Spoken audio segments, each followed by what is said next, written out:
De toute évidence, ce que j'avais demandé dans le blog hier n'était pas clair. Probablement que ça l'est plus ce soir parce qu'on va en avoir parlé durant l'après-midi. Hier, je te demandais de commenter ta lecture du moment selon ce qu'on avait discuté sur le schéma narratif.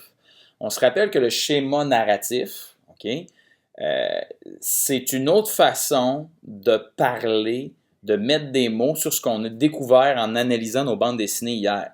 C'est-à-dire qu'il y a une situation, il y a une première situation, une situation initiale. Initiale, ça veut dire avant qu'il arrive quelque chose. Donc, il y a une situation initiale, une introduction dans laquelle on va présenter les personnages principaux, des lieux où va se dérouler l'action, où on va peut-être arriver avec des informations qui vont être floues, mais qui vont expliquer d'où va arriver telle ou telle séquence dans l'histoire. Bref, situation initiale, on met la table. On disait que par la suite, il arrivait une mission, il arrivait un événement, il arrivait une catastrophe, il arrivait un boom. Okay? Bref, il y a un élément déclencheur qui va bouleverser, qui va changer, qui va transformer la situation initiale de l'histoire et qui va faire en sorte que là, maintenant, on va avoir une histoire. Il va se passer quelque chose. Pourquoi? Parce que l'ordre établi, le calme de la situation initiale, a été bouleversé par un élément déclencheur. On déclenche l'action. Bon, les péripéties, ça semble plus clair pour bien des gens au sens où c'est les grands moments de l'histoire.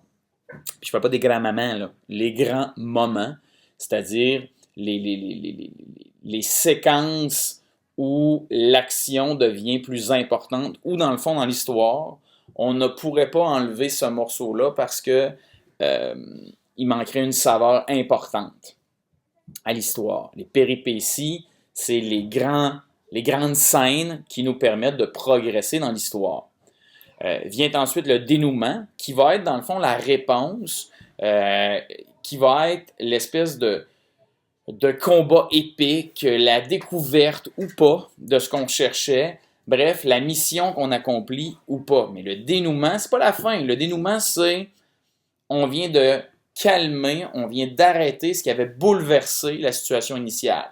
L'élément déclencheur et le dénouement sont reliés ensemble. De la même manière que la situation finale et la situation initiale sont liées ensemble. La situation finale, c'est le retour total au calme. Maintenant que toute l'histoire s'est déroulée, comment va se vivre l'univers de notre histoire maintenant? Okay? Dans Astérix, on avait donné l'exemple du banquet. Dans d'autres romans, ça va être une situation finale où oui, le calme est revenu. La grande trame narrative, la grande histoire s'est terminée, mais oh, attention, il se profile à l'horizon peut-être une autre menace ou quelque chose.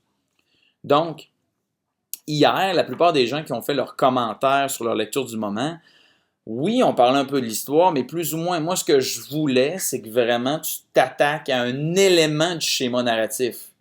Parle-moi de la situation initiale, parle-moi de l'élément déclencheur, parle-moi des grandes scènes d'action, c'est-à-dire des péripéties, parle-moi du dénouement de la situation finale. C'est ce que je voulais. Alors, je t'invite ce soir à aller relire ton commentaire d'hier et à bloguer à nouveau, à m'écrire ce soir ce que j'aurais voulu lire hier. Et attention, mes attentes sont élevées. Merci beaucoup. Bonne soirée.